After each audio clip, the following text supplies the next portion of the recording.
¿Cómo están? Muy buenas tardes. Esto es Ciudad Abierta, un espacio en el que todos tienen voz. Una coproducción de Ciudad TV 21.2, el canal de la Asamblea y el Consejo para Prevenir y Eliminar la Discriminación de la Ciudad de México, el COPRED.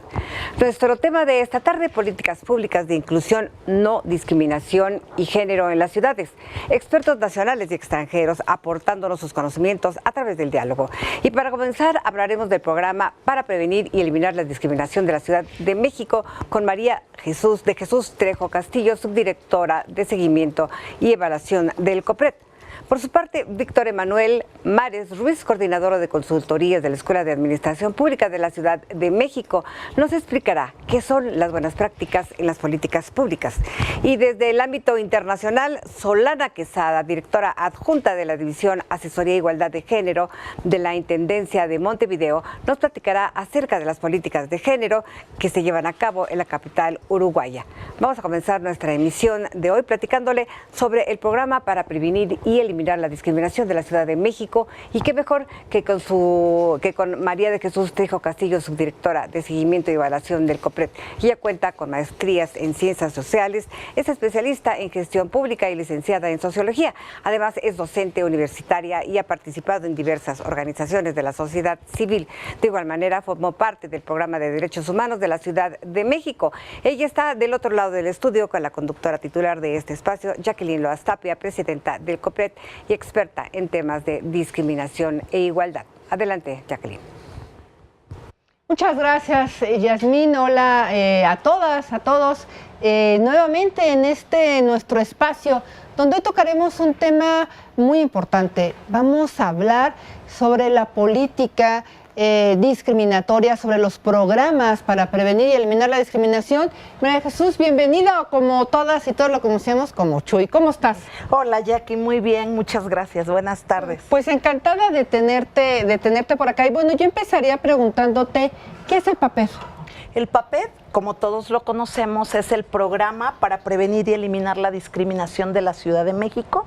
Es una herramienta de política pública que lo que busca es transversalizar, es decir, incorporar en todas las instituciones públicas de la Administración Pública del Gobierno de la Ciudad de México el enfoque de igualdad y el derecho a la no discriminación en las acciones públicas que lleven a cabo, sean estas del tipo que sean: difusión, acciones afirmativas, acciones relacionadas con cuestiones normativas, reglamentarias, entre muchas otras.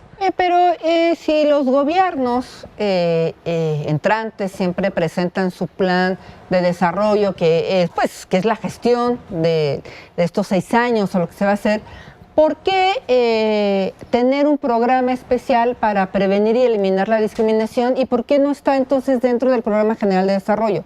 Ok, el Programa General de Desarrollo es el programa, digamos, macro más amplio en la entidad, en este caso en la Ciudad de México. Okay. De allí hay que entender, o es importante que sepamos, la estructura que tienen los programas. Siguen los sectoriales, después seguirían los que conocemos como especiales y después los institucionales. ¿Qué es un programa sectorial? El sectorial tiene que ver con aquel que considera a un número determinado de instituciones públicas encaminadas a lograr determinados metas y objetivos. Por ejemplo, en el caso del Consejo para Prevenir y Eliminar la Discriminación, formamos parte del Programa Sectorial de Desarrollo Social con Equidad e Inclusión 2013-2018. Otros son los sectores que forman parte de otros programas también de ese tipo.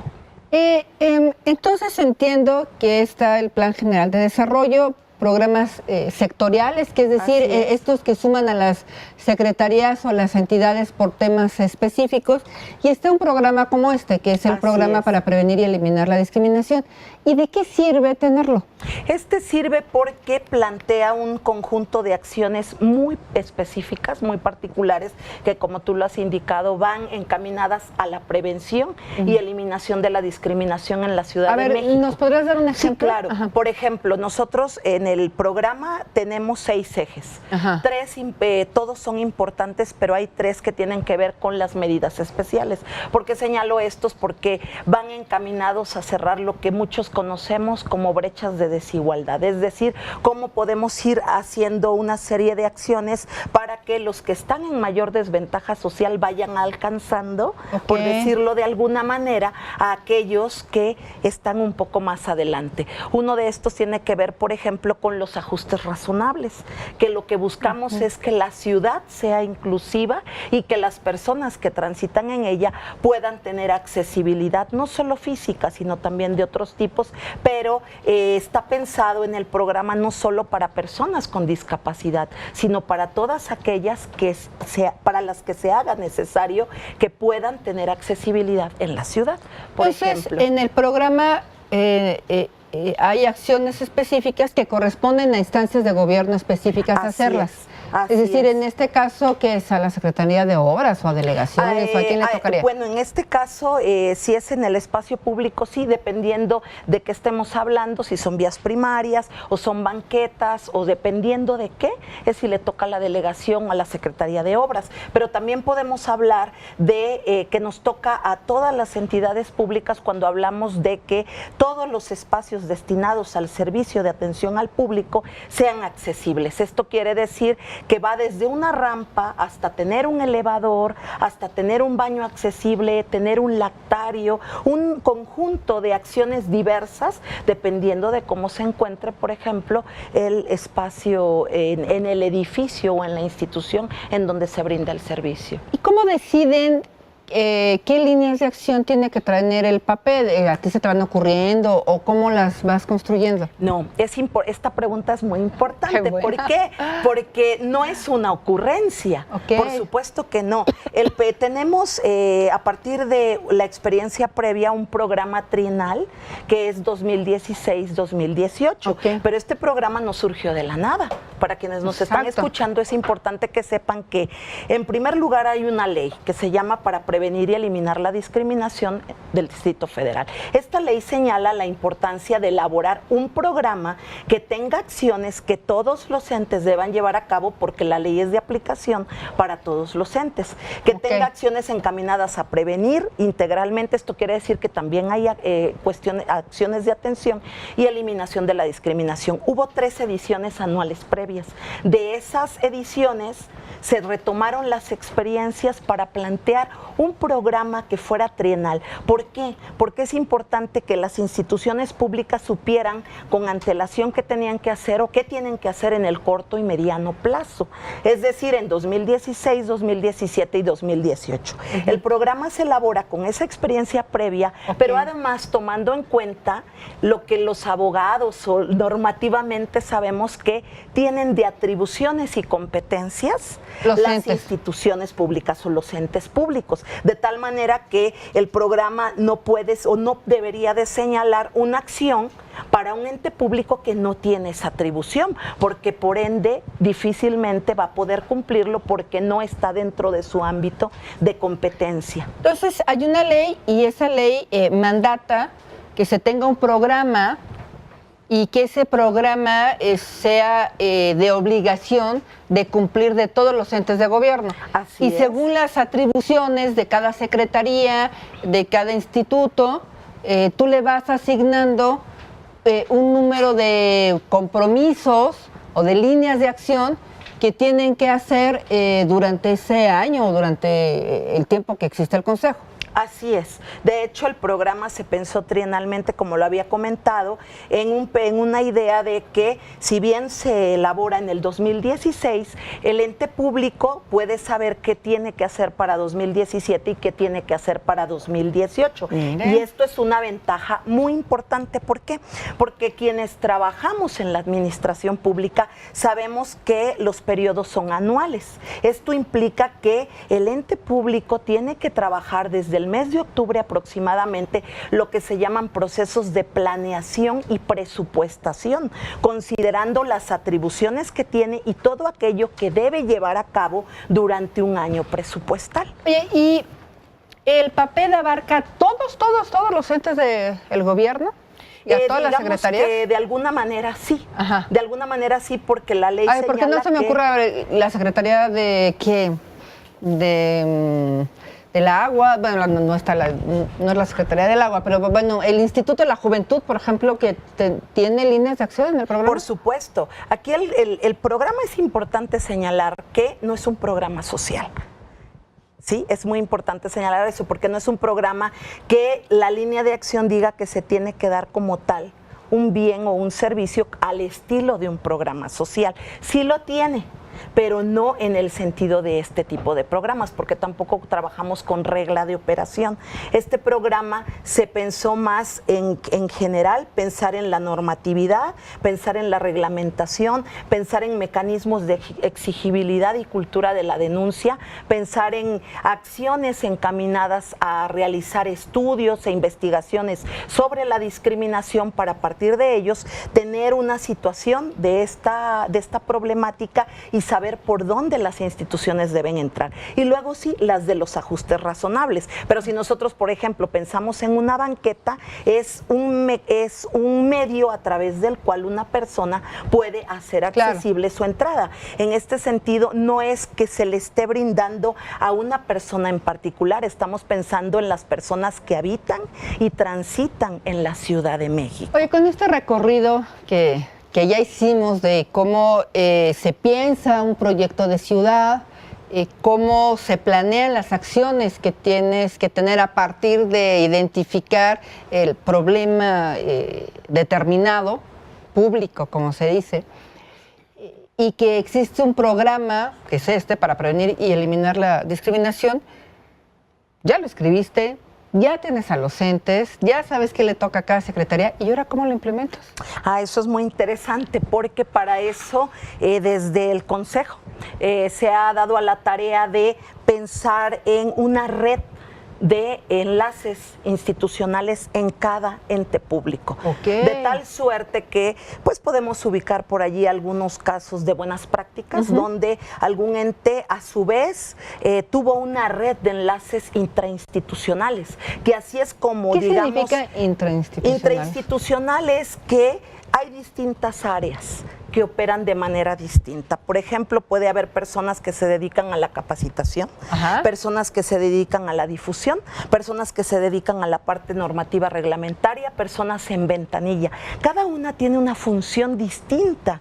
Sin embargo, necesitamos, para poder operar de manera adecuada, un representante, por decirlo así, o un enlace en cada área, que sea cada uno el que le pueda reportar a ese enlace institucional que de esa entidad pública. Por ejemplo, pensemos en el sistema de aguas que comentabas hace rato. ¿Cuántas áreas hay al interior del sistema de aguas? ¿Cuántos enlaces son los idóneos? Y que estos reporten a su vez al ente que tiene el vínculo con el Consejo. De tal suerte que es una red de enlaces que están trabajando y que a su vez realizan acciones de reporte, lo que le llamamos generalmente seguimiento, de estar informando qué se está haciendo de manera semestral o anual en relación a las líneas de acción que le tocan implementar. ¿Y cómo vamos con la implementación?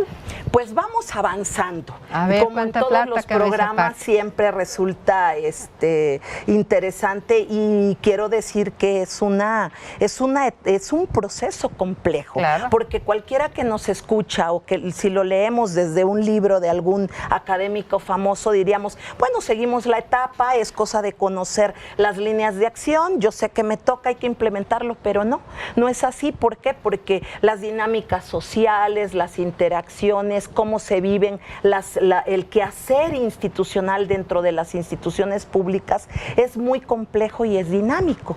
Entonces, esto ha hecho que también el COPRED dé una serie de orientaciones, asesorías y sea coadyuvante, es decir, que acompañe para los que lo solicitan en relación a saber cómo van con las líneas de acción. Y diremos que en general vamos con un porcentaje aceptable.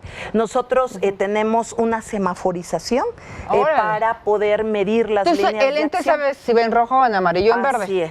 Así es. Esto tenemos una suerte de reporte de seguimiento que hacemos con los entes públicos al primer semestre del año para saber qué líneas de acción están implementando, cómo van, y pues les pedimos de alguna manera que nos reporten esta información para ir midiendo. Oye, dos preguntas rápidamente. ¿Qué pasa con el que no cumple y dónde encontramos esa información?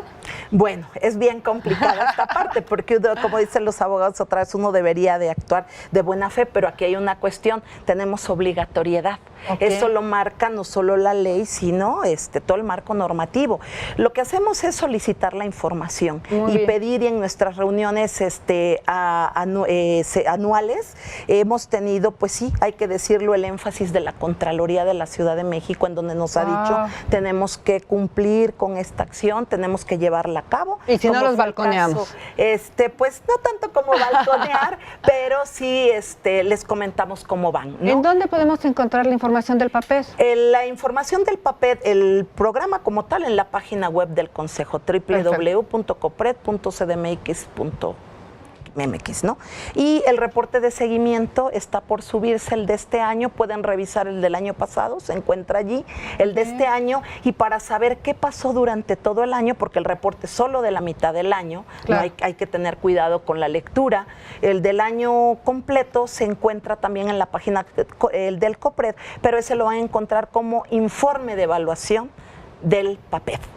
Oye, pues qué maravilla. Yo te agradezco muchísimo que nos vinieras a platicar sobre esto, porque además a veces no nos imaginamos cómo se hace el trabajo en el gobierno. Entonces, bueno, tener un PAPED, tener un programa que mandate a los entes de gobierno, pues me parece maravilloso. Yo la verdad es que te agradezco mucho que nos hayas acompañado el día de hoy. Te espero en otras oportunidades ya, para que nos digas luego en qué terminamos este año y cómo quedaron en los semáforos cada uno de los entes de gobierno.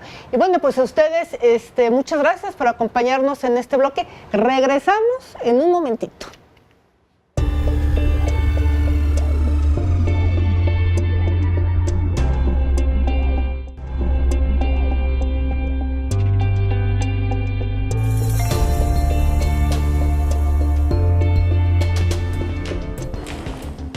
Esto es Ciudad Abierta, un espacio en el que la diversidad en todos los ámbitos está presente.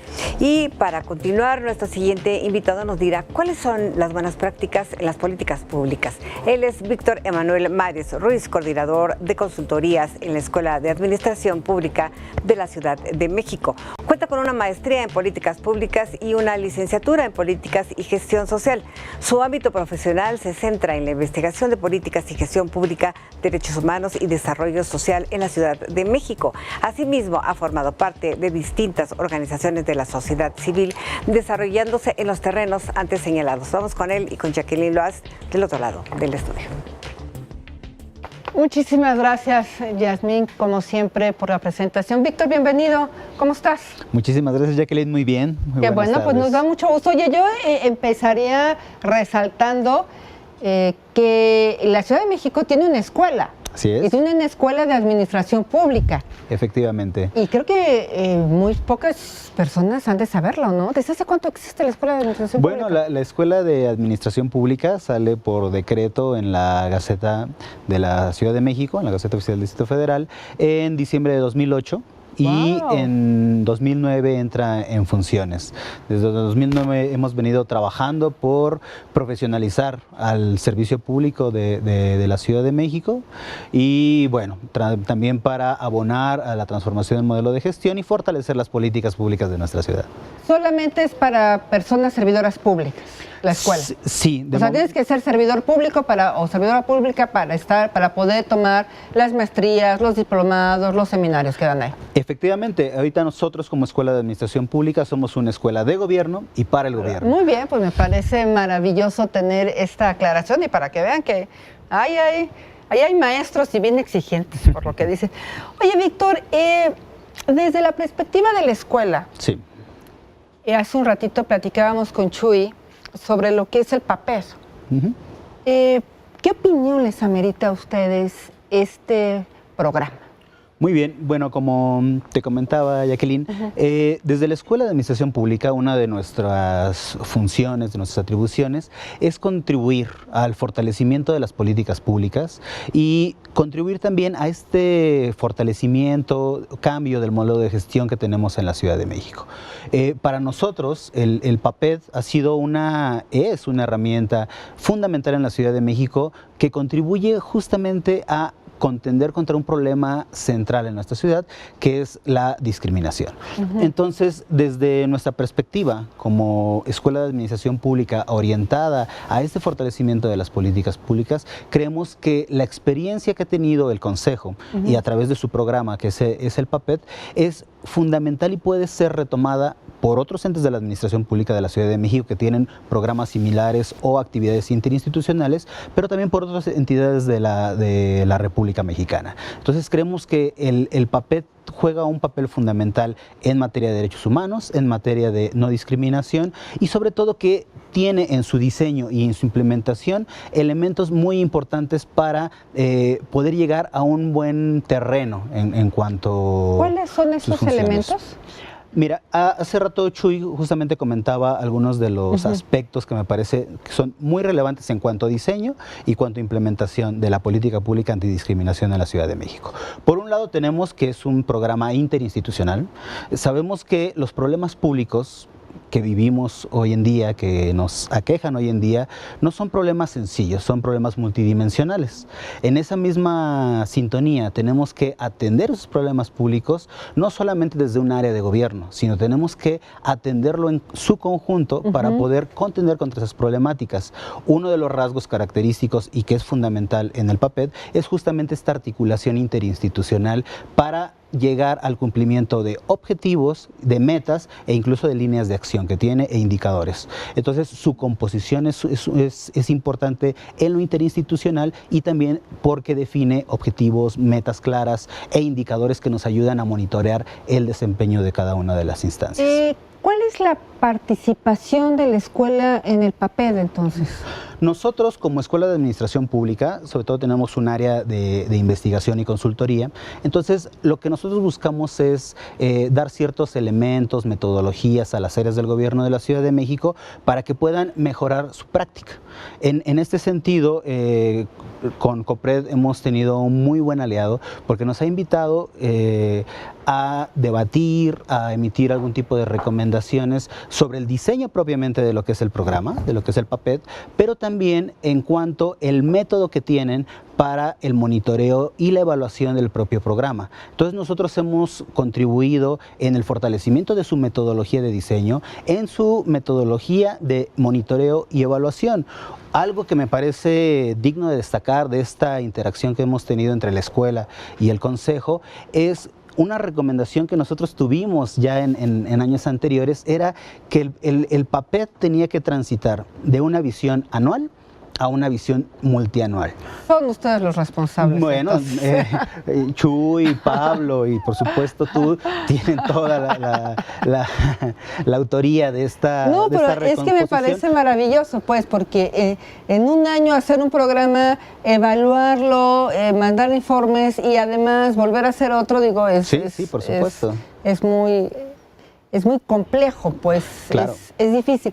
Yo no sé si todas y todos los que nos estén mirando el día de hoy entiendan el concepto de indicador. ¿Qué es un indicador y para qué sirve un indicador en un programa como estos? Bueno, un indicador nos sirve, como su nombre lo indica, para saber en qué medida está funcionando un elemento. En este caso, los indicadores nos permiten saber en qué medida los diferentes entes que participan en la implementación del COPRED están dando cumplimiento a lo que se acordó realizarían en las líneas de acción. Te pongo un ejemplo muy claro. Si nosotros como Escuela de Administración Pública, que también habría que decirlo, participamos no solamente como un ente consultivo, sino también como un ente responsable claro. dentro del PAPED. Claro. Nosotros nos comprometemos a realizar 5 cursos o 3 cursos en materia de igualdad y no discriminación a lo largo de un año.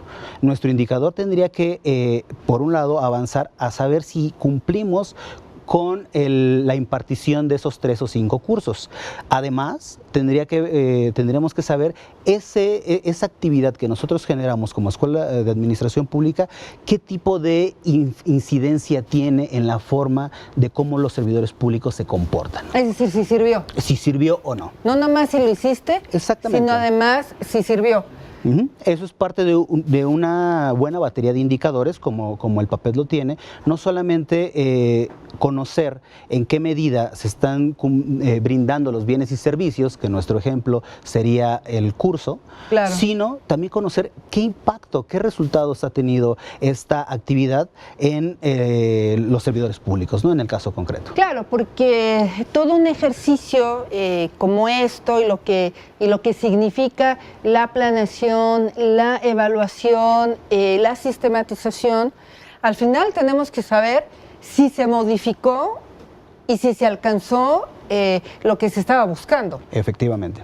¿Qué pasa cuando no se alcanza el indicador? ¿Cuál es la reflexión? La reflexión es, estuvo mal la línea, estuvo mal el indicador, estuvo mal el ente. ¿Qué hacen ustedes? ¿Qué recomiendan? Esta pregunta me parece fundamental. Tradicionalmente en los gobiernos, habría que decirlo, el monitoreo y la evaluación se ha concebido como una suerte de fiscalización. Exacto. De si no cumplimos con lo que acordamos en un plano, en un programa, va a venir la instancia de control y nos va a dar un castigo, ¿no? Por no cumplir con eso. En realidad el monitoreo y la evaluación dentro de las políticas públicas y dentro de la gestión pública no es su propósito esta suerte de fiscalización. Lo que tenemos que saber es que si no cumplimos con un indicador, tratar de conocer cuáles fueron los motivos, las causas de no cumplir con esa actividad y tratar de transformarlas en el diseño o en la forma en cómo estamos operando nuestra estrategia, nuestra acción. Entonces, lo que quiero decir con esto es el indicador. Cuando no se cumple, tenemos que saber qué es lo que está pasando, cuáles son esas causas para que no lleguemos al cumplimiento de este objetivo y modificar nuestro programa o nuestra acción. Entonces, nos permite conocer qué elementos tenemos que modificar para que nuestra actuación tenga una mayor incidencia dentro del problema público. Claro, hay que saber qué es lo que falló y por qué falló y entonces darle la modificación que fuera necesaria. En esta idea de los programas, y no solamente me refiero al PAPED, sino en general a los que tiene el gobierno de la ciudad, muchas veces he escuchado que ustedes dicen que son buenas prácticas.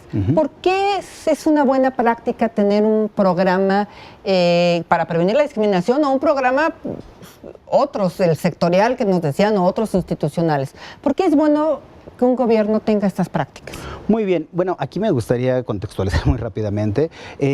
Hoy en día me parece que a nivel internacional tenemos una fuerte desconfianza de la ciudadanía a lo que hacen los gobiernos.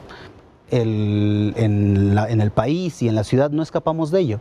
Entonces, para dar mayor certeza a la ciudadanía de que las actividades que realizamos, que las acciones que implementamos dan buenos resultados, tenemos que fortalecer nuestras políticas públicas. ¿Qué es esto de fortalecer las políticas públicas? Bueno, tener mayor evidencia, mayores datos, mayor información que nos permita tener una mejor actuación, un mejor diseño de las políticas. Esto no surge de la nada. Tenemos que voltear a ver qué se está haciendo en otras latitudes en la materia, saber qué está funcionando y qué no está funcionando también, y poder implementarlo en lo que nosotros hacemos. Entonces, tener esta relación con buenas prácticas nos permite tener mejores políticas públicas y mejores resultados para la ciudadanía. Lo que hacemos en la Ciudad de México, me parece que hay que decirlo, siempre hemos sido una ciudad que en materia de políticas públicas es toda la vanguardia. En materia de derechos humanos, en materia de combate a las desigualdades. Entonces, acciones como lo que hoy es el PAPED, me parece que no solamente es una actuación por parte del gobierno de la Ciudad de México para contender contra la discriminación, sino para ayudar a otras entidades federativas a poder impulsar esta política pública. Víctor, pues yo te agradezco muchísimo que nos hayas acompañado el día de hoy. Muchas gracias a la Escuela de Administración Pública. Un gran abrazo a Leo, que sé que siempre está con nosotros apoyándonos. Y con ustedes vamos a un corte y regresamos. Hasta luego.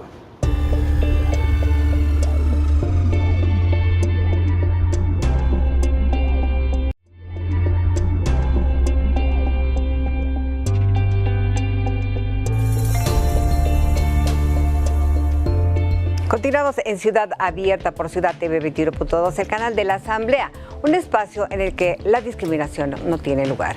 Y como nuestro tema de hoy es políticas públicas de inclusión, no discriminación y género en las ciudades, de la problemática existente en nuestra urbe, pues ahora hablaremos de la situación de otra gran ciudad, Montevideo, la capital uruguaya. Descubramos cuáles son las políticas de género en esa metrópoli. Y para ello contamos con la presencia en el estudio de Solana Quesada, directora adjunta de la División Asesoría Igualdad de Género de la Intendencia de Montevideo. Ella es feminista, magíster en género y políticas públicas.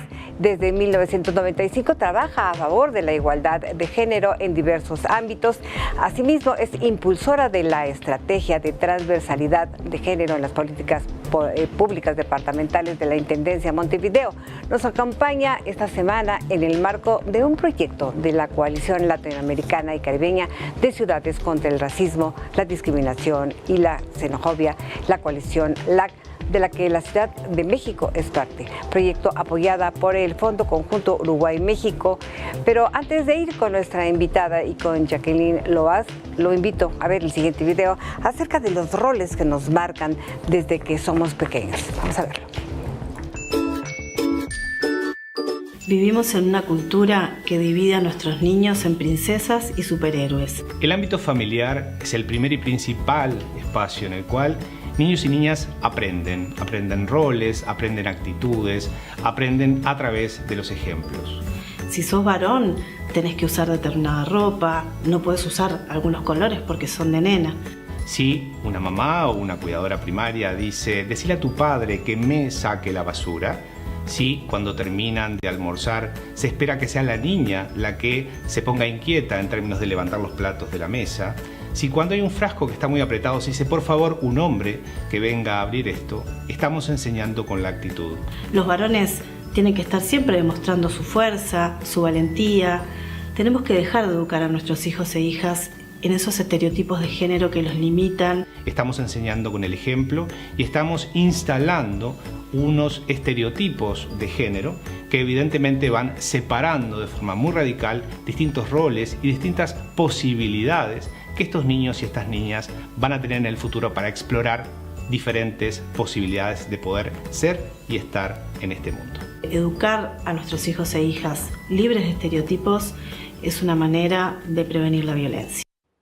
Pues verdaderamente que hoy le vamos a dar la bienvenida a Solana al programa y por supuesto a la Ciudad de México, que gracias a esta visita técnica enmarcada en dicho proyecto tendremos la ventaja de que ella esté aquí con nosotros hasta el viernes, es decir, toda una semana de actividades, de encuentros, de intercambios, y conversamos y conversaremos hoy contigo. Y te digo muchas gracias y bienvenida a la Ciudad de México. Muchas gracias, Jacqueline, a ustedes, y muchas gracias por recibirme. Bueno, hombre, pues acá encantada. Oye, a ver, yo tengo como muchas preguntas que hacerte, así que vamos a ver si podemos deja contestar. que hasta el lente me pongo porque se va a poner muy bueno. Es que nos platiques sobre este contexto que tiene Montevideo en los antecedentes de la transversalización de igualdad de género y el empoderamiento de las mujeres en Montevideo. ¿Cómo fue? ¿Qué hicieron?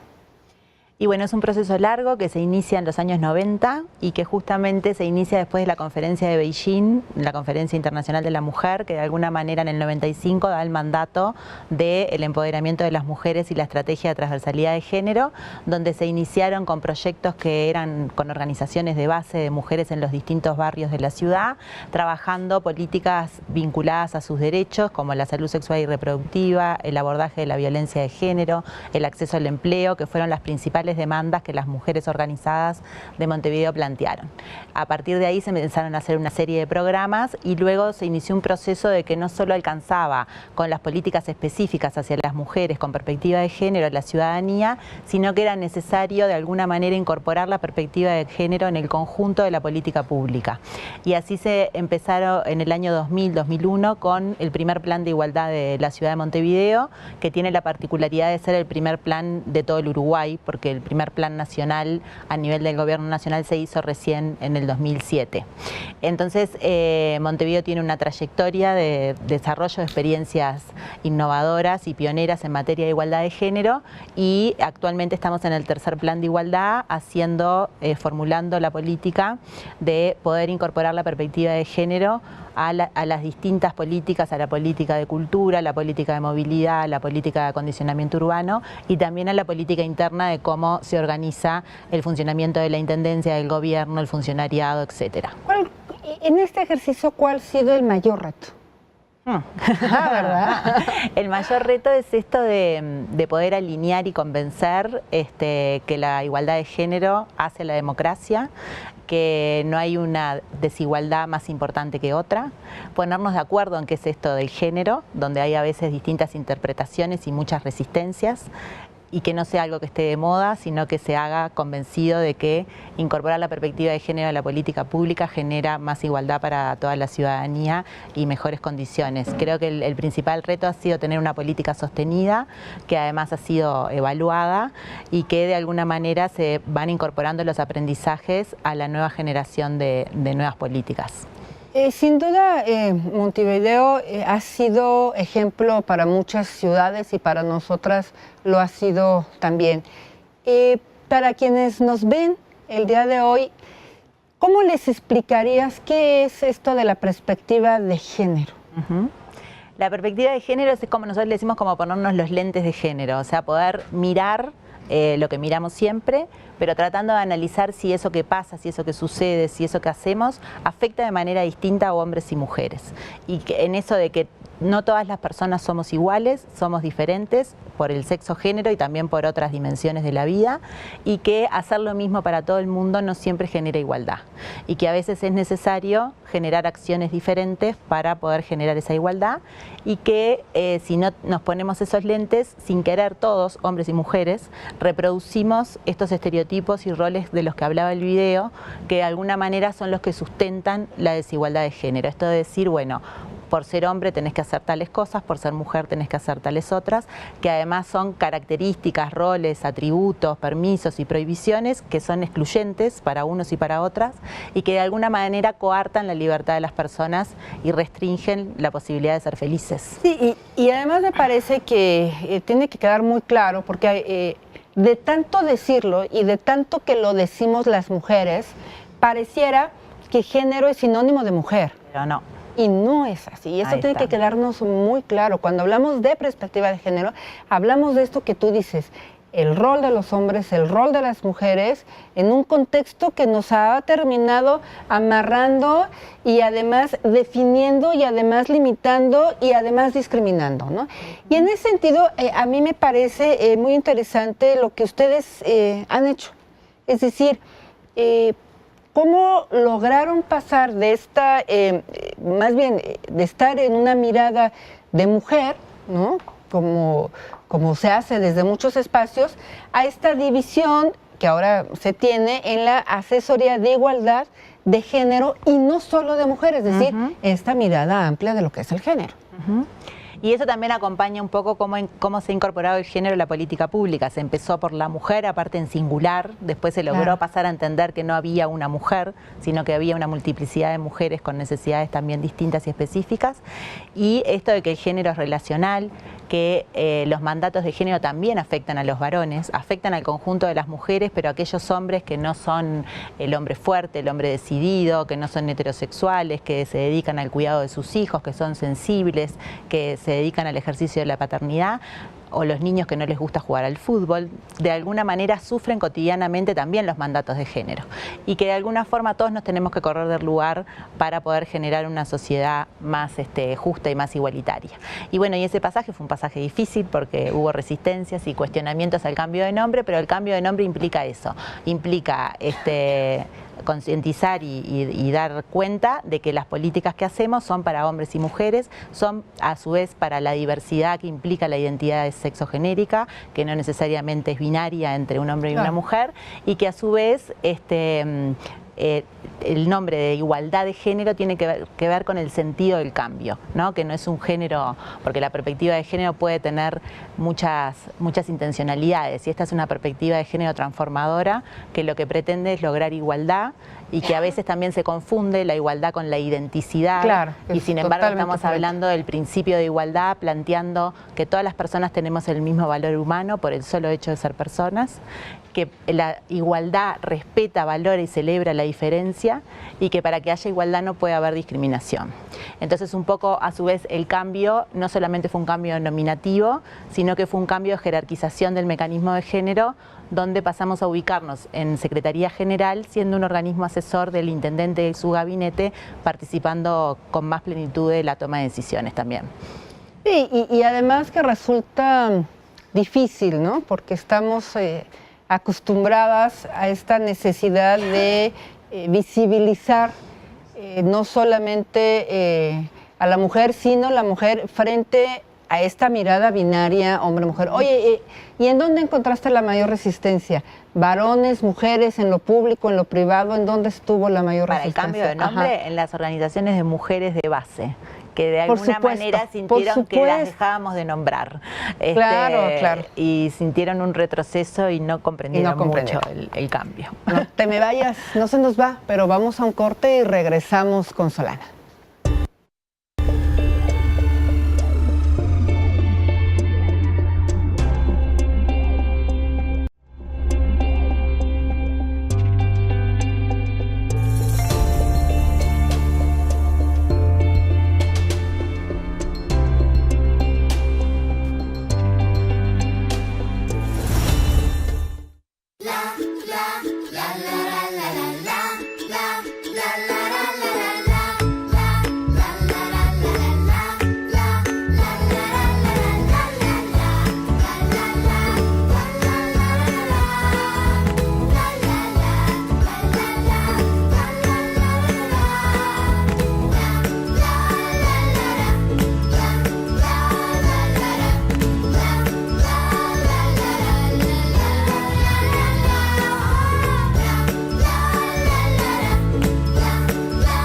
Montevideo por igual, por una ciudad libre de violencia de género. Mes Internacional de Lucha contra la Violencia hacia las Mujeres. Montevideo Género. La violencia empieza con la desigualdad. Uf, ¿qué tal, no? Un video por demás reflexivo sobre cómo terminar con los roles y educarnos en la igualdad y sabernos que descubrirnos en esta equidad de género. Qué bien nos decía Solana. ¿Por qué no continuamos nuestra conversación? Y a mí me gustaría retomarla en ese sentido, preguntándote sobre el tema de, del plan, ¿cómo lo conocemos? El tercer plan de igualdad de género y su propósito. ¿Qué es? El tercer plan de igualdad de género es una herramienta que nosotros llamamos político-técnica, que en realidad es como una hoja de ruta que le permite a la ciudad de Montevideo generar metas y compromisos desde todo el conjunto de la política pública de la Intendencia. Tiene 7 lineamientos que tienen que ver con la participación social y política de las mujeres, con el tema de los cuidados y la corresponsabilidad y la generación de autonomía económica. Tienen que ver con un espacio público que sea igualitario y pueda ser circulado con igualdad de derechos para hombres y mujeres, cómo se piensa la infraestructura pública, los baños, las plazas, la accesibilidad. Tiene que ver con la prevención y el combate a la violencia de género en todas sus expresiones, el acoso sexual callejero, la violencia doméstica, la trata de personas y la explotación sexual comercial, con el acceso a servicios de salud mental y de derechos sexuales y reproductivos, y con la revisión de esto que veíamos en el video, que son los roles y los estereotipos de género, eso en relación a las políticas hacia la ciudadanía, y después tiene un lineamiento que es la cultura organizacional vinculado al acoso sexual laboral, a la capacitación al funcionariado en estos temas y a cómo hombres y mujeres nos insertamos también en la función pública, a veces reproduciendo estos estereotipos y cómo cambiar eso. Claro, porque al fin y al cabo somos educados, somos educadas en una misma sociedad. Más allá de que termine nuestra función en la administración pública o privada, pues fuimos a la misma escuela. crecimos en el mismo barrio, ¿no? Entonces, lo que sucede es que a veces te toca estar de un lado y a veces del otro. La responsabilidad de estar como persona servidora pública, pues sí te coloca en una situación muy compleja, muy difícil. Y en ese sentido, ¿cuáles han sido los compromisos que ha adquirido la Intendencia de Montevideo y sus municipios para esta gestión 2016-2020? Bueno, hay todo un tema que tiene que ver con el presupuesto con perspectiva de género, o sea, cómo visibilizar lo que se gasta para la igualdad, pudiendo visibilizar lo que se llama el gasto etiquetado, o sea, aquel gasto que es específico, pero también pudiendo cuantificar en una política general cuánto se aporta y se invierte para la igualdad de género, lo que tiene que ver con el sistema de rendición de cuentas, de indicadores, de avance de las metas. Y después las cuestiones como más innovadoras han tenido que ver justamente con el espacio público, o sea, cómo cuando pensamos la iluminación, la movilidad, que hombres y mujeres no nos movemos por la ciudad de igual manera ni con el mismo propósito, ni usamos los mismos medios de transporte, entonces tenemos que pensar políticas diferenciadas que tienen que ver desde por ejemplo, allá existe lo que es el boleto de 1 y 2 horas, que con un mismo pago de un boleto se puede hacer distintos viajes y eso claramente favorece a las mujeres, como hay algunos sectores de la población que tienen muy poca movilidad, cuanto más hijos y más situación de pobreza, hay más escasez y restricción para el acceso a la ciudad, lo que tiene que ver con los bienes de producción cultural, cómo a veces la producción cultural reproduce estos estereotipos y cómo no, y cómo también esos bienes se llevan a los distintos barrios de Montevideo y se puede acceder desde ahí. Bueno, esto que te decía, estamos entrando en el programa Ciudad Segura para las Mujeres, que es un programa que permite establecer una línea de base y un diagnóstico de cómo circulamos por la ciudad de manera diferente hombres y mujeres, y el tema de la inseguridad, no es lo mismo salir de noche para un adolescente varón que para una adolescente mujer. El miedo que se tiene es un miedo distinto, generalmente los varones tienen miedo al robo, las mujeres el robo no nos importa tanto, llévate todo lo que quieras, pero tenemos miedo a nuestra integridad, a nuestra integridad física, a nuestra integridad corporal. Y bueno, y cómo eso nos va también condicionando de acuerdo a nuestra situación socioeconómica. Si tenemos plata para tomar un taxi o un Uber, capaz que salimos más que si no tenemos o donde vivimos, va a ser mucho más difícil que podamos acceder a cuestiones como el uso del espacio público. Híjole, pues esto está lleno de retos, lleno de buenas acciones. Yo la verdad es que agradezco mucho que hayas venido al programa el día de hoy y no quisiera que te fueras sin que nos dieras un breve mensaje a la Ciudad de México frente a este nuevo gobierno que está por entrar. Rápidamente, ¿qué mensaje nos darías? Y yo creo que tienen todas las oportunidades, son una ciudad muy rica, multicultural, que tiene políticas de gran avance en este sentido, que además no solamente tienen que ver con la igualdad de género, sino con la interseccionalidad de otras dimensiones y mecanismos como el COPRED y otros mecanismos que permiten garantizar esos derechos. Y yo creo que hay que profundizar en la jerarquización de las políticas de género. Creo que ese proceso de poder garantizar presupuesto, garantizar que las políticas de género no solamente sean del Instituto de la Mujer, sino que sean del conjunto del gobierno de la Ciudad de México y que además el mecanismo de género pueda aumentar su jerarquía. Wow, pues muchísimas gracias. Muchas gracias por estar con nosotras hoy aquí y muchas gracias a ustedes. Y vamos allá con Yasmín. Gracias, Jackie. Bueno, pues hemos llegado al final de esta emisión Ciudad Abierta. Es una coproducción de Ciudad TV 21.2, el canal de la Asamblea, con el Consejo para Prevenir y Eliminar la Discriminación de la Ciudad de México, el COPRED. Recuerde que tiene una cita el próximo miércoles en punto de las 6 de la tarde. Que pase muy buena noche. Hasta entonces.